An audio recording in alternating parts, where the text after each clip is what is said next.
చిట్టి కథల పెట్టెకు స్వాగతం. ఇప్పుడు మనం చెప్పుకోబోయే కథ వినీలుడి పగ. మధుపురి అనే గ్రామంలో వినీలుడనే యువకుడొకడు ఉండేవాడు. వాడు చాలా అనాకారి. వాడికొక కాలు కుంటి, చేతులు మరీ సన్నగా ఎండు పుల్లల్లా వేలాడుతూ ఉండేవి. బక్కగా గాలికి ఎగిరిపోయేలా ఉండేవాడు. చూసేవాళ్లకు వాడంటే ఏహ్యభావంతో పాటు ఎంతో జాలి కూడా కలిగేది. వినీలుడి తల్లి వాణ్ణి ప్రసవించగానే మరణించింది. వాడు 7 ఏళ్ల వయసు వాడే ఉండగా తండ్రి పొలంలో పాము కాటుకు గురై మరణించాడు. దానితో వినీలుడికి కష్టాలు ప్రారంభమయ్యాయి. వాడి మేనమామ కనకరాజు వాడికి చెందవలసిన 4 ఎకరాల పొలం స్వాధీనం చేసుకున్నాడు. ఇందుకు ఊరి పెద్దలు కనకరాజును అదేమని ప్రశ్నించిన పాపాన పోలేదు. శరీరంలో తగినంత శక్తి లేని కారణంగా వినీలుడికి ఏదైనా పని చేసి పొట్టపోసుకోవడం సాధ్యపడలేదు. వాళ్ళు వీళ్ళు దయతలిచి పెట్టిన 4 మెతుకులు తిని కాలం గడుపుతూ ఉండేవాడు. ఆ గ్రామంలోనే ఉన్న సీతమ్మ అనే ముసలవ్వ వినీలుణ్ణి కొంచెం ప్రేమగా చూసేది. ఒకసారి సీతమ్మ వాడితో, ఒరే బాబూ, మీ నాన్న సంపాదించి వదిలిపోయిన పొలం న్యాయంగా నీకే చెందాలి.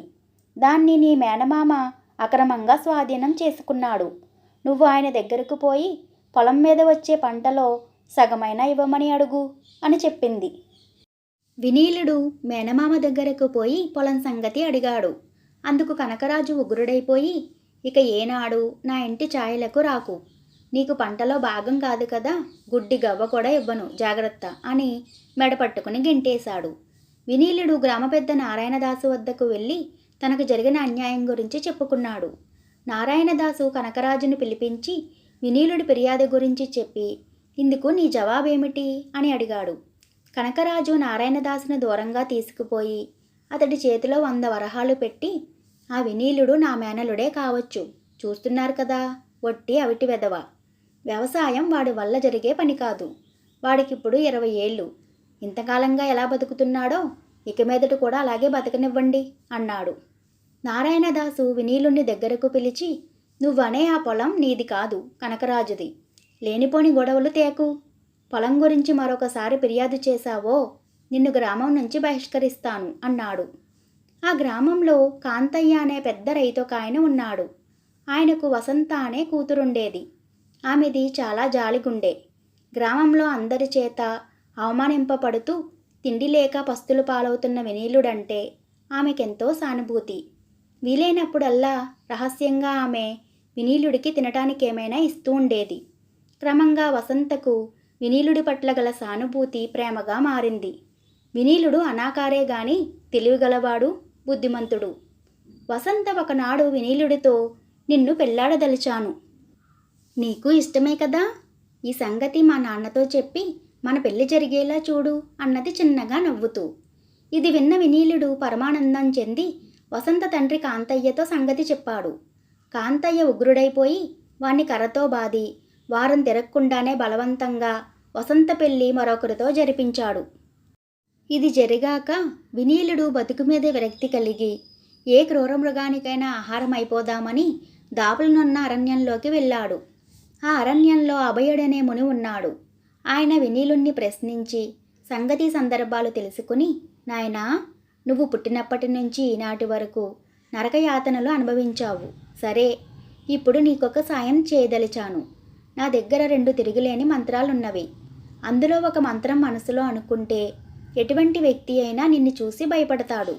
2వ మంత్రాన్ని జపిస్తే ఎంత కఠిన హృదయులైనా నిన్ను ప్రేమించి ఆదరిస్తారు. అయితే ఈ 2లో నీకు ఒక్క మంత్రాన్ని మాత్రమే ఉపదేశించగలను నేను.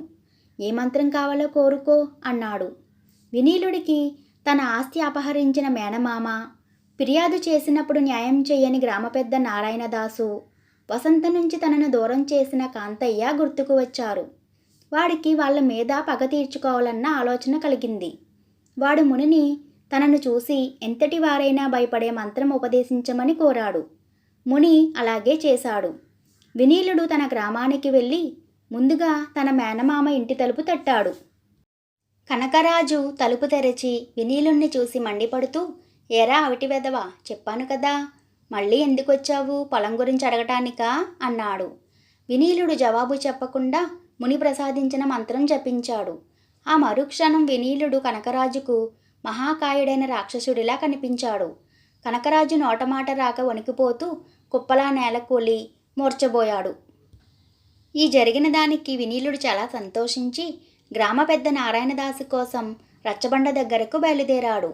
10 మంది మధ్య టీవీగా కూర్చుని ఏవో కబుర్లు చెబుతున్న నారాయణదాసుకు తన కేసి వస్తున్న వినీలుడు నోటి నుంచి నిప్పులు కక్కుతున్న భయంకర మృగంలా కనిపించి ఒక చావుకేక పెట్టి అక్కడి నుంచి పారిపోయాడు. ఆ తర్వాత వినీలుడు పెద్ద రైతు కాంతయ్య పొలం వెళ్ళాడని తెలుసుకుని అక్కడికి బయలుదేరాడు. అయితే కాంతయ్య పొలం నుంచి తిరిగి వస్తూ వినీలుణ్ణి చూసి బుసల కొడుతున్న 100 తలల సర్పరాజులా భ్రమించి చేతులు జోడించి ఏదో అనబోయిన వాడల్లా నోరు పెగలక నేల మీద బోర్లా పడిపోయాడు. ఇప్పుడు వినీలుడికి తనకు హాని చేసిన వారందరి మీద పగ తీర్చుకున్నానన్న సంతృప్తి కలిగింది. వినీలుడు అరణ్యానికి పోయి ఏవో మంత్రశక్తులు సాధించుకువచ్చాడన్న వార్త గ్రామమంతా పాకిపోయింది. ఆనాటి నుంచి వాణ్ణి చూసి ప్రతి ఒక్కరూ భయపడిపోసాగారు. వాడు గ్రామంలోని ప్రధాన వీధి గుండా వస్తున్నాడంటే జనం భయంతో సందులు గొంతుల్లోకి పోయి దాక్కునేవారు. ఇదంతా చూసి వినీలుడికి ఆనందంతో పాటు చాలా గర్వం కూడా కలిగింది. ఇలా కొంతకాలం గడిచింది. క్రమేణా వినీలుడికి తనను చూసి అందరూ భయపడుతూ ఉండటం కొంత అసంతృప్తిని కలిగించింది. అలాంటి దశలో ఒకనాటి సాయంత్రం వాడు గ్రామం పక్కన ఉన్న మామిడి తోటలోంచి వెళుతూ ఉండగా అక్కడ ఆడుకుంటున్న చిన్న పిల్లల్లో ఒకడు నేలబారుగా ఉన్న మామిడి కొమ్మ మీద నుంచి కిందపడి ఏడవసాగాడు. వినీలుడు చప్పున పోయి వాణ్ణి ఎత్తుకుని ఎడవ మాకు దెబ్బ తగిలిందా అని అడిగాడు. అయితే ఆ పిల్లవాడు వణికిపోతూ నన్ను వదిలే అంటూ అరవసాగాడు. వినీలుడు ఆశ్చర్యపోయి ఎందుకలా వణికిపోతున్నావు, నేనంటే భయమా అన్నాడు. పిల్లవాడు ఇంకా వణికిపోతూ అవును భయం, నువ్వు మంత్రగాడివి, నన్నొదులు అంటూ గింజుకోసాగాడు. వినీలుడు వాణ్ణి అక్కడ వదిలి తను సంపాదించిన మంత్రశక్తి కారణంగా ప్రజలు తనంటే ఎంతగా భయపడుతున్నారో వాళ్ళ దృష్టిలో తనెంత హీనుడైపోయాడో గ్రహించి తల వంచుకుని విచారంగా ఇల్లు చేరాడు. 1 గంట గడిచి గడవకుండానే ఒకప్పుడు వాణ్ణి పెళ్లాడదలిచిన వసంత వాడింటికి వచ్చి మన పెళ్ళికి అడ్డుపడ్డాడన్న కోపంతో మా నాన్నకు మాట పడిపోయేలా మంత్రం ప్రయోగించావు. ఇంతకు ముందు మామిడి తోటలో ఆడుకుంటున్న నా కొడుకుతో ఏదో మాట్లాడావట, నీకు పుణ్యముంటుంది, ఆ పసివాడి మీద ఎలాంటి మంత్రం ప్రయోగించకు అంటూ వినీలుడి కాళ్ళ మీద పడింది. వసంత మాటలకు వినీలుడు నివ్వెరపోయాడు. వాడి కళ్ళల్లో నీళ్లు తిరిగాయి. వాడు దుఃఖభారంతో అప్పటికప్పుడే అరణ్యానికి పోయి అభయమునికి పాదాభివందనం చేసి మునివర్యా, ఎంతో అనుభవం తర్వాత ఇన్నాళ్లకు నేను చేసిన తప్పు గ్రహించాను. అందరూ నన్ను నరరూప రాక్షసుడు అనుకుంటున్నారు. నేను నేర్చుకున్న మంత్రం మర్చిపోయేలా చేసి అందరూ నన్ను అభిమానించే గౌరవించే మంత్రం ప్రసాదించండి అని వేడుకున్నాడు. అభయముని చిరునవ్వు నవ్వి వినీలుడికి వాడు కోరిన మంత్రం ఉపదేశించి ఆశీర్వదించాడు. వాడి మనసులో ఇప్పుడు ఎవ్వరి మీద పగా ద్వేషాల్లాంటివి లేవు.